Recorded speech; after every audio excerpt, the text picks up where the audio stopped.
আমি শুরুতে বললাম যে মুসলিমরা সবার আগে এই এসআইআর কে স্বাগত করে ফর্ম ফিল আপ করে দিয়েছে। এমনকি তৃণমূল কংগ্রেসের অভ্যন্তরে সিদ্দিকুল্লাহ চৌধুরী তিনি বলেছেন এসআইআর দরকার। আইএসএফ ভাঙড় তারা বলছে এসআইআর নিয়ে তৃণমূল কংগ্রেস ভুল বোঝাচ্ছে। তৃণমূল কংগ্রেস বলছে মুসলিমকে জব্দ করার জন্য নাকি করা হয়েছে।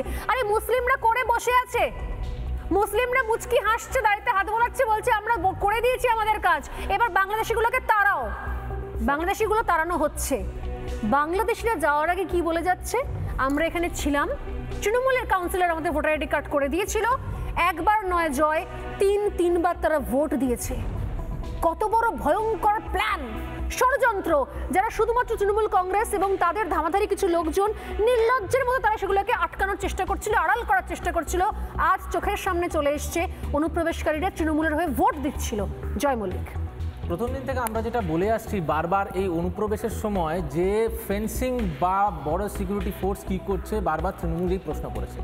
আমরা তখন বারবার বলেছিলাম যে অমিত শাহজি পার্লামেন্টে দাঁড়িয়ে বলেছেন যে শয়ে কিলোমিটার আমরা জমি চেয়েছিলাম যেখানে আমরা ফেন্সিং করতে, কিন্তু তৃণমূল সরকার বা মুখ্যমন্ত্রী তার থেকে আমরা কোনো তৎপরতা দেখিনি, তারা জমি দিতে চাইছে না, সেখানে ফেন্সিং করতে চাইছে না।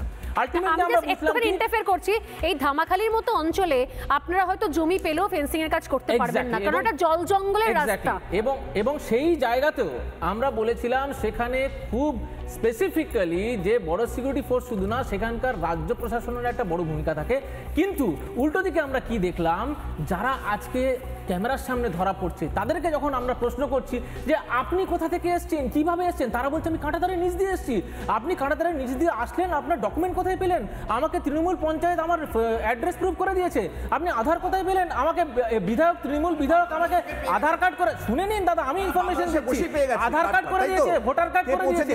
আলটিমেটলি আজকে শুনে নিন, আলটিমেটলি আজকে কেন জানেন তো, কালীঘাটে বসে আজকে একটা খবর আসছে কি না, পিসির নাকি ঘুমের ওষুধ কাজ করছে না, পিসির নাকি প্রেসারের ওষুধ কাজ করছে না। কি করে করবে?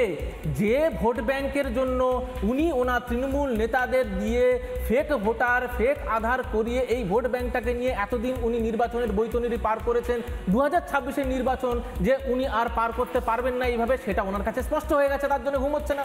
অন্যদিকে আপনি দেখুন, তারপরে নেক্সট পন্থা অবলম্বন করলো, উনি ভয় দেখাতে শুরু করলেন যে দেখো মুসলিমদের তাড়ানোর জন্য এটা হচ্ছে, বিএলওদের ধমকাচ্ছেন। আমি আবার বলে রাখি প্রত্যেকটা বিএলওদের, আপনারা নির্বাচন কমিশনের যে গাইডলাইন্স আছে সেই গাইডলাইন্স মেনে কাজ করুন, সাধারণ মানুষের স্বার্থে কাজ করুন। কারণ এক্সাম্পল কিন্তু সেট হয়ে গেছে বিহারে, যারা বিএলওরা নেতাদের বা অন্য কোনো নির্বাচন যে কোনো দলের কথা শুনে তারা এদিক ওদিক করেছে, তাদের এগেনস্ট অ্যাকশন নিয়েছে। পশ্চিমবঙ্গেও কিন্তু বিএলওদের এগেনস্টে শোকজ করা হয়ে গেছে। আর আবার বলে রাখি, সবথেকে বড় চিন্তার কারণ কি জানেন তো, একটু আগেই দেখছিলাম যে আধার যারা ইস্যু করে সেই অথরিটি UIDAI, তারা স্পষ্ট জানিয়ে দিয়েছে যে 34 লক্ষ আধার কিন্তু অলরেডি ডিলিং হয়ে গেছে। তার মানে পশ্চিম বাংলায় 34 লক্ষ আধার ডিলিং হয়ে গেছে। তার মানে তারা যদি এখন ফেক আধার, যেটা তৃণমূল নেতা তাদের করিয়ে দিয়েছিল, সেটা দিয়ে এখন যদি বলে আমার এটা আধার কার্ড, এর সঙ্গে লিঙ্ক করে দিন ভোটার কার্ড, দাদা ওটা আর হবে না। এবং জানি রাখি, যারা সীমান্ত টপকে যাচ্ছে, অর্থাৎ যারা বাড়ি ফিরে যাচ্ছে, তাদের ক্ষেত্রে কিন্তু অনেক ক্ষেত্রে তাদের হাতের ছাপ, ফিঙ্গারপ্রিন্ট নিয়ে রাখা হচ্ছে, যাতে পরবর্তীকালে যদি আবার ঢোকার চেষ্টা করে সঙ্গে সঙ্গে আইডেন্টিফাই করা যাবে। কিছুক্ষণ আগে একজন বলছিলেন যে আমাদের প্যানেল থেকে আজিজ বলছিলেন যে তৃণমূল কংগ্রেস, না আমি আসছি, তৃণমূল কংগ্রেস ধরা পড়লো সীমান্তে, তৃণমূল কংগ্রেস যতখানি ধরা পড়ছে ততখানি পড়ছে, বাকিরা ডকুমেন্টস বানিয়ে বসে আছে, এক সেকেন্ড আমি শোনাবো। একটু আগে আমি বলেছিলাম যে মিঠু মোল্লা ঢুকে কার কাছ থেকে ডকুমেন্টস বানিয়েছিল, 3বার ভোট দিয়েছে, কার মাধ্যমে, একবার শুনুন। আগে শুনিয়েছি, আরেকবার শোনাচ্ছি, শুনুন। আপনি আমাকে একটু স্পষ্ট করে বলুন যে ভোটার কার্ডটা আপনি কবে হাতে পেলেন? ওই 2-3 বছর পর। 2-3 বছর পর। প্রথমে কোথায় গেলেন? নিশ্চয়ই কম্পিউটারে করেননি, ফার্স্টে কার কাছে গেলেন, গিয়ে বললেন যে আমার ভোটার কার্ড দাও? ওখানে ওই আমাদের যে কাউন্সিলর আছে ওর কাছে। নাম মনে আছে? হ্যাঁ, অমল নাম ছিল। উনি জানতেন আপনারা বাংলাদেশ থেকে এসেছেন? হ্যাঁ। কোন পার্টির ছিলেন উনি? উনি মানে টিএমসি। আমাদের পাড়াতে একজনের কাছে ফিল আপ করে তারপরে অফিসে জমা দিয়েছিলাম। কোন অফিসে? ওটা আপনার বিকাশ ভবন, ভোট কতবার দিয়েছেন? ওটা আপনার 3 বার। আপনারা কতজন ওই এলাকায় মানে বিধাননগরে যেখানে আপনি ছিলেন কোন জায়গায় ছিলেন? ওটা আপনার সেক্টর সল্টলেক সেক্টর 5 জায়গা নাম হচ্ছে 12 কপাট। পড়া যখন ওকে মেয়েকে পড়াতে স্কুলে পাঠালেন সেই সময় ওর কোনো ডকুমেন্টস লাগেনি, কাগজপত্র চাইনি? ওর কাগজপত্র চাই কিছু চাইনি? না না। তাই ভাড়া বাড়িতে থাকছিলেন না বস্তিতে থাকছিলেন?